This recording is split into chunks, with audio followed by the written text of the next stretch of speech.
할렐루야. 여러분 만나서 반갑습니다. 별로 안 반가우셔요? 하긴 요즘에는 사람 만나는 것이 두렵다, 그런 생각이 듭니다. 그래도 우리는 그리스도 안에서 만나는 것이니까 우리가 그리스도 안에서 만나는 이 만남이 기대가 되고 반가운 것입니다. 그렇죠? 한번 옆에 계시는 분들과 진심을 담아서, 소위 말하는 영혼을 담아서 함께 한번 인사를 나눕시다. 사랑합니다. 축복합니다. 다시 만나서 반갑습니다. 인사합시다. 예. 예. 우리 옆에 사람과 한 번 더 인사합시다. 오늘도 말씀에 세임 얻으시기 바랍니다. 예. 아멘. 예. 그렇습니다. 요즘은 제 머릿속에서 떠나지 않는 단어가 하나 있습니다. 바로 두려움이라고 하는 단어입니다. 두려움. 지난 주간에는 그 세기의 대결이라고 하는 인간 이세돌과 인공지능 알파고와의 대국이 있었습니다. 결과는 여러분도 아시다시피 3전 3패, 인간 이세돌의 완전한 패배였습니다. 물론 이세돌 구단이 말하기를 이것은 이세돌이 진 것이지 인간이 진 것은 아니다, 그렇게 말은 했지만 그것은 제가 보기에는 패배자의 궁색한 변명일 뿐이고요. 지금까지 정황을 보면 어쨌든 인간 이세돌은 완패했다, 그런 생각을 하게 됩니다. 이제 2번 경기가 남았죠. 오늘도 하는 날인 걸로 제가 알고 있는데, 전문가들의 말을 빌면 인간 이세돌이 인공지능 알파고를 이길 확률은 그리 많지 않다, 그렇게 이야기합니다. 사실 이 인간과 인공지능과의 대결에서 인간이 졌다고 하는 말이 좀 안 믿겨진다, 그런 생각을 하게 됩니다. 그래도 현실은 현실입니다. 3전 3패. 인정하지 않을 수가 없습니다. 좀 냉혹하게 말하면 기계에게 인간이 졌다, 그런 이야기죠. 그렇게 생각하니까 갑자기 두려움이 몰려오는 거예요. 우리가 SF 영화 보지 않습니까? 터미네이터 이런 거 영화 보면 저게 뭔 소린가 그랬는데 이게 현실로 다가오지 않나, 이런 두려움을 느끼게 됩니다. 루게릭 병에도 굴하지 아니하고 우주 물리학 분야에서 세계적인 석학을 높이는 사람 있죠? 스티븐 호킹이라는, 테슬라의 창시자인 엘빈 머스크, 또 IT 분야에서 최고의 권위를 가지고 있는 빌 게이츠, 이런 유명 인사들이 이렇게 말했습니다. 완전한 인공지능을 개발한다는 것은 인류의 멸망을 자초하는 거다. 그러면서 이런 이야기를 했어요. 인공지능 역시 핵무기만큼이나 위험한 것이다. 한마디로 인공지능에 대한 두려움을 말하고 있습니다. 근데 여러분, 이런 두려움이 어디 기계에게만 국한하겠습니까? 인공지능이라고 하는 기계에게만 우리가 상대하면서 두렵다, 그런 생각만 하겠냐, 이 말입니다. 사실 저는 요즘 사람 보는 게 두렵다니까요. 사람 보는 게. 여러분, 세상에서 제일 두려운 것이 뭡니까? 무서운 게 뭐죠? 죽음입니다. 그렇죠? 근데 죽음을 가리켜서 공포라고 말하거든요. 근데 그 공포라고 하는 죽음을 누가 자행하는 거예요? 사람이 자행을 하고 있으니까 사람이 두려운 거예요. 사람이 무서운 겁니다. 어제도 태어난 지 3개월밖에 안 된 영아를 꼬집고 때리고 던졌어요. 던지고 결국 아기를 죽여서 암매장을 했다는 이 젊은 부부 이야기를 들으면서 참 세상 왜 돌아가는지, 그죠? 사람이 두렵다라는 생각을 하게 됩니다. 이뿐만이 아닙니다. 그죠? 연일 들려오는 이 북한의 핵전쟁 위협 또한 두려움입니다. 북한군이 어제 우리나라로 하면 이 합동참모부에 해당되는 총참모국 명의로 서울해방작전이라는 용어를 사용했습니다. 말만 들어도 섬찟하지 않습니까? 서울해방작전. 김정은은 이 서울, 평택, 포항, 부산을 타겟으로 하는 지도를 펼쳐놓고 핵무기 선제 타격을 운운하면서 핵전쟁도 불사하겠다는 의지를 밝혔습니다. 사실 저는 처음에는 무슨 핵전쟁 이런 생각을 했는데요. 그런데 분위기를 보니까요, 자칫하면 일어날 수도 있겠구나 하는 그런 생각을 합니다. 북한은 북한대로 달아올랐어요. 남한은 남한대로 달아올랐습니다. 순간의 판단이 무너지게 만드는 거죠. 스티븐 호킹 박사가 그랬답니다. 내가 살아있는 것이 기적입니다. 그랬어요. 정말 이 세대에 우리가 살아있다는 것이 기적이다. 그 말은 반대로 이야기하면 두렵다는 거죠. 게다가 2달 전에 저와 가장 가까운 분이 낙상을 해서 고관절 부위에 치명적인 골절상을 입고 꼼짝없이 누웠습니다. 죽을 날만 기다리는 거죠. 질병을 보면서도 두려움을 느낍니다. 이처럼 우리는 여러 가지 두려움 속에서 하루하루를 살아가고 있는 거예요. 기계면 기계, 사람이면 사람, 전쟁이면 전쟁, 질병이면 질병, 어느 것 하나 두렵지 않은 것이 없습니다. 오늘 우리가 함께 읽은 이 본문에서도 우리가 사는 세상에서 일어나는 두려움에 대하여서 말하고 있습니다. 3절 여러분 보세요. 3절에 보면 뭐라고 썼어요? 3절 한번 읽읍시다. 91장 3절 시작. 이는 그가 너를 새 사냥꾼의 올무에서와 심한 전염병에서 건지실 것이므로다. 여기 보니까 어떤 위기, 어떤 두려움이 있습니까? 새 사냥꾼의 올무라고 하는 두려움이 있는 거예요. 4절을 보십시오.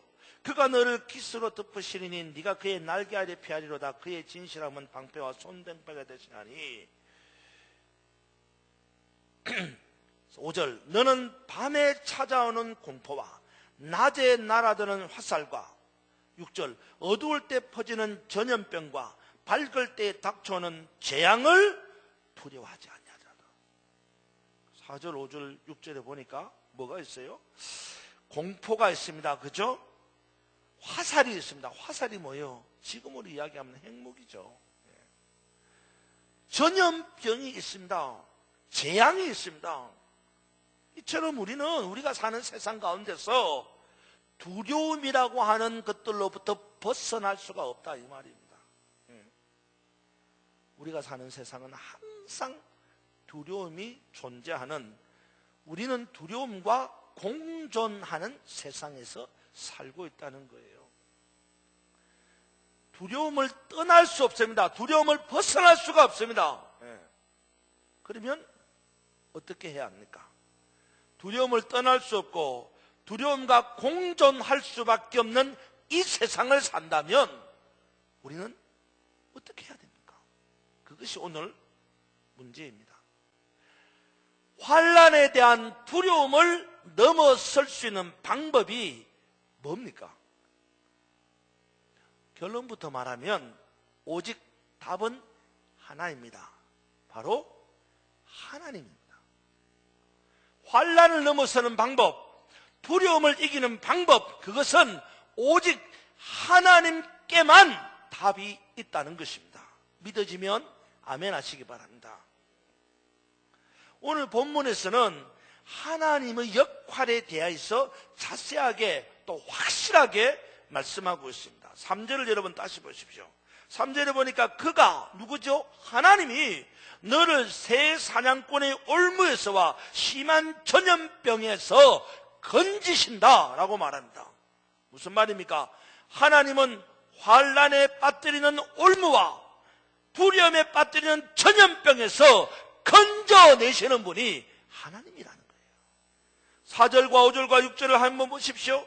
그가 너를 그 깃으로 덮으시리니 네가 그의 날개 아래 피하리로다. 그의 진실함은 방패와 손방패가 되시나니 너는 밤에 찾아오는 공포와 낮에 날아드는 화살과 어두울 때 퍼지는 전염병과 발걸 때 닥쳐하는 재앙을 두려워하지 아니한다고 했습니다.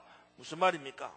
하나님은 그 날갯깃으로 우리를 덮어주시고 우리가 그 날개 아래 피하게 될 것이고 하나님은 방패와 손방패가 되셔서 우리가 당하는 공포와 화살과 전염병과 재앙으로부터 지켜주시는, 두려움에서 건져주시는 분이라는 말입니다. 할렐루야. 그렇습니다. 이게 명제예요. 명제. 변하지 않는 진리다 이 말입니다. 하나님이 답이다 라는 말이에요. 두려움과 환난 앞에서 우리가 어떻게 문제를 해결해야 되느냐? 하나님밖에 없다 그 말이에요. 2절의 고백을 보십시오. 2절에 보면 이렇게 말합니다. 나는 여호와를 향하여 말하기를 그는 여호와는 나의 피난처시요 나의 요새시요 내가 의지하는 하나님이라. 그렇습니다. 하나님만이 우리의 답입니다. 하나님만이 우리가 살아가는 이 세상에서 만나는 환난과 두려움을 넘어서게 하는 유일한 해결책입니다. 이 사실을 믿으시기를 주님의 이름으로 축원합니다. 한번 고백합시다. 하나님만이 답입니다. 그러면 어떻게 해야 됩니까? 하나님만이 답이라면 우리는 어떻게 해야 됩니까? 환난을 넘어서고 두려움을 넘어서는 확실한 답이 하나님이라고 하면 이제 우리는 어떻게 해야 하느냐 이 말입니다. 사실 우리는 그런 생각합니다. 문제가 있고 답이 있으면 다 해결되었다 그런 생각을 합니다. 그건 착각이에요 여러분. 예? 문제가 있고 답이 있으면 다 해결되었다 그건 착각이라고요. 문제가 있고 답이 있다 그것은 현상일 뿐입니다. 문제가 있는 현상, 답이 있는 현상일 뿐이에요. 그 현상이 내게 확실하게 풀어지기를 원한다면 내가 뭔가를 해야 된다 이 말이에요. 만약에 내가 아무것도 하지 않는다면 여전히 문제는 문제로 남아있을 뿐이고 답은 답으로 남아있을 뿐이에요. 여러분 이렇게 한번 생각해 보세요. 맨날 20인치 텔레비전 20인치 텔레비전 커요 작아요? 제가 어렸을 때는 20인치 텔레비전도 큰 거였습니다. 그렇죠? 예. 지금은 너무한 20인치 텔레비전. 맨날 그 20인치 작은 텔레비전을 보는 사람이 답답해 미치겠는 거야. 나도 좀 큰 텔레비전을 봤으면 좋겠다는 거예요. 이 사람 답을 알고 있어요? 몰라요? 알고 있죠? 그죠? 뭐예요? 이 답답함을 해결하려면 큰 TV를 사면 되는 거예요. 그죠? 그래서 큰 TV가 있는 전자상가에 가서 큰 TV를 사면 되는 거예요. 그런데 문제가 있고 답은 있는데 가만히 있는 거예요. 상가에 가서 큰 TV 안 사는 거예요. 그러면 여전히 답답한 문제는 답답함이 함으로 남아있는 거예요. 큰 TV는 큰 TV로 남아있는 거죠. 아무런 관계없는 겁니다. 마찬가지입니다. 오늘 저나 여러분이 문제를 본다면, 거기에 대한 답이 있다면 그 두 개를 어떻게 하나로 묶느냐, 이게 중요하다. 그럼 우리가 어떻게 해야 됩니까? 오늘 성경은 우리에게 확실한 답이 되시는 하나님을 향하여 무엇을 하라고 이야기하고 있는 거예요. 두려움을 넘어서기 위한 확실한 답이 되는 하나님을 바라보면서 뭘 하라는 거예요. 가만히 있지 말고. 뭘 하라는 것입니까?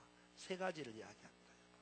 첫 번째는요, 하나님을 사랑하라고 말합니다. 한번 따라서 다. 하나님 사랑합니다. 이 고백을 하라는 거예요. 여러분 14절 보십시오. 같이 읽읍시다. 14절 시작. 하나님이 이르시되 그가 나를 사랑한즉 내가 그를 건지리라. 그가 내 이름을 안즉 내가 그를 높이리라. 아멘. 그렇습니다. 14절에 보니까 뭐라고 말합니까? 하나님을 사랑하는 것이 지금 내가 해야 될 방법이라는 것이에요. 우리의 이 환난과 두려움을 넘어서는 방법은 답이 되시는 하나님을 사랑하는 방법밖에는 달리 다른 방법이 없어요. 요한 1서 4장 18절 말씀에 보면 이런 말씀이 나옵니다. 여러분이 아시는 분이 많을 거라고 생각하는데 이런 말씀입니다. 사랑 안에는 두려움이 없고 온전한 사랑이 두려움을 내어 쫓나니 두려움에는 형벌이 있습니다. 두려워하는 자는 사랑 안에서 온전히 이루지 못한다. 무슨 말이에요? 사랑하면 두려움이 떠나간다는 거예요. 사랑하면 두려움이 없어진다는 거예요. 예수님을 보십시오, 여러분. 예수님은 십자가 앞에서 답이 되시는 하나님을 사랑하는 방법밖에는 다른 방법이 없었습니다. 십자가 앞에서 느끼는 그 두려움을 넘어설 수 있는 방법 뭐예요? 사랑이었어요. 하나님을 사랑하고 죄인 된 우리를 사랑하는 그 사랑이 십자가의 두려움을 넘어서게 만드는 거예요. 할 수만 있거든 이 잔이 내게서 지나가게 하옵소서. 이 주님 마음이었어요. 두려움의 마음.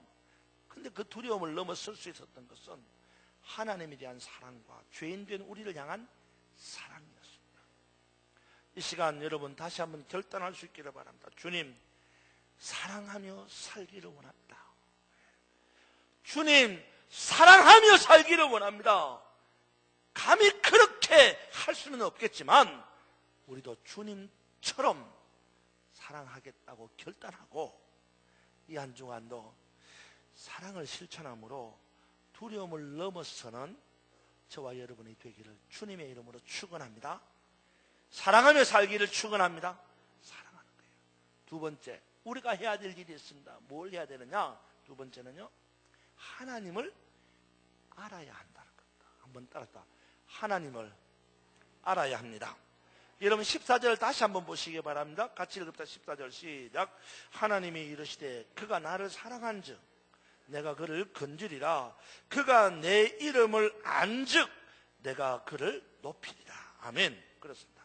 두 번째 방법은 두려움을 넘어설 수 있는 유일한 방법은 답이 되시는 하나님을 아는 거예요. 여러분, 하나님을 알아가는데 열심을 내시기 바랍니다. 하나님 알고 계세요, 여러분? 봉사 열심히 하는 게 나쁜 거 아닙니다. 그러나 봉사 열심히 하는 거하고 하나님을 아는 거하고는 좀 다른 문제예요. 완전히 별개다 그건 아니에요. 좀 다른 문제예요. 우리가 정말로 본질적으로 해야 되는 건요, 하나님에 대하여서 알아가는 거예요. 하나님에 대하여서. 사랑하는 여러분, 하나님을 알아가는데 열심을 내기를 바랍니다. 그런데 여기서 짚고 넘어가야 될 중요한 것이 하나 있습니다. 하나님을 알아간다는 게 뭐냐 이거예요. 단순히 말 그대로 하나님을 알아가는 것, 다시 말해서 하나님에 대하여 아는 것, 하나님에 대한 지식을 말합니다. 그러므로 하나님에 대한 지식을 알기 위해서는 말씀 연구를 많이 해야 됩니다. 그죠? 사도행전 17장에 보면 어떤 사람 이야기가 나오죠? 사도행전 17장에 보면 베레아 사람들의 이야기가 나옵니다. 사도행전 17장에 나오는 베레아 사람들은 어떤 사람이냐면 데살로니가 사람들보다 더 순전하여서, 그래서 그런 사람들은, 베레아 사람들은 하나님의 말씀이 그런가 아니한가를 하여 매일 성경을 연구했다 그랬어요. 그러므로 하나님에 대한 지식을 얻기 위해서는 말씀을 연구하는 자세가 필요합니다. 근데 이건 우리가 다 알죠. 하나님에 대해서 알아갑시다, 하나님에 대해서 공부합시다, 성경 공부 많이 합시다, 뭐 이런 이야기죠. 근데 그런 뜻도 있지만 하나님을 알아간다는 것은 또 다른 지적인 것 외에 또 다른 것이 하나 있습니다. 하나님을 알아간다는 게 그 다른 뜻이 뭐냐 그러면요, 하나님을 인정한다, 그런 뜻이에요. 인정한다. 하나님을 인정한다. 하나님을 지식적으로 알아가는 것 말고 하나님을 안다라는 말은 하나님을 인정한다, 그런 뜻이에요. 이것은요, 존재론적인 측면입니다. 인정이라는 말은요, 존재를 이야기해요. 존재. 하나님이 이르시되, 14절에 보세요. 다시 한번. 하나님이 이르시되 그가 나를 사랑한즉 내가 그를 높이리 건지리라. 그 다음에 내 이름을 그가 안즉 내가 그를 높이리라 그랬습니다. 그죠? 여기서 보세요. 그가 내 이름을 안즉 내가 그를 높인다 그랬습니다. 아는 것에 대한 구체적인 내용이 뭐죠? 하나님의 이름을 아는 겁니다. 하나님의 이름을. 하나님의 이름이 뭐죠? 하나님의 이름이 뭡니까? 여호와. 여호와라는 이름을 하나님이 언제 처음 말씀하셨어요? 누구를 만났어? 모세를 만났어. 어디서? 시내산에서. 모세가 하나님께 이야기합니다. 저 사람들이 하나님이 누구냐, 너를 보내신 하나님이 누구냐라고 물으면 내가 뭐라고 말할까요? 하나님 말씀하신다. 뭐요? 나는 스스로 있는 자다. 여호와. 스스로 있는 자다. 이 스스로 있는 자라는 말은요, I am who I am. 동사가 비동사거든요. 여러분, 비동사는 뭐예요? 존재동사입니다. 존재동사. 그러니까 나는 스스로 존재하는 자다, 그런 이야기예요. 그러니까 하나님의 이름을 안다라고 하는 말은 여호와를 아는 것이고, 여호와를 안다는 것은 I am who I am, 내가 스스로 존재하는 자라고 하는 하나님의 존재를 인정한다, 그런 말이에요. 오늘 14절에 나오는 이 안다라는 말이 영어 성경 NIV 영어 성경에 보면 무슨 동사를 썼냐면요, acknowledge라는 단어를 씁니다. acknowledge. 이 acknowledge라는 단어는 우리말로 풀어보면요, 인정하다, 승인하다, 그런 뜻이에요. 무슨 말인지 알아요? 무슨 말입니까? 하나님을 안다는 말은 여호와, 다시 말해서 스스로 있는 하나님, 하나님의 존재를 인정한다, 이 말이에요. 두려움은 언제 느낍니까, 여러분? 두려움은 혼자 있을 때 느끼는 거예요. 그렇죠? 예. 둘만 있어도 두려움이 없습니다. 둘만 있어도. 근데 혼자 있으니까 두려운 거예요. 여러분, 우리 인생에 하나님의 존재를 인정하고 그분이 나와 함께 하심을 인정한다면 두려움은 사라집니다. 할렐루야. 사랑하는 여러분, 두려움을 넘어서기를 원합니까? 하나님을 알아가는 저와 여러분이 되기를 바랍니다. 뿐만 아니라 하나님의 존재를 인정하고 하나님이 우리와 함께 하심을 인정하는, 그래서 하나님의 그 존재의 인정으로부터 우리가 느끼는 두려움을 넘어서는 저와 여러분이 되기를 주님의 이름으로 축원합니다.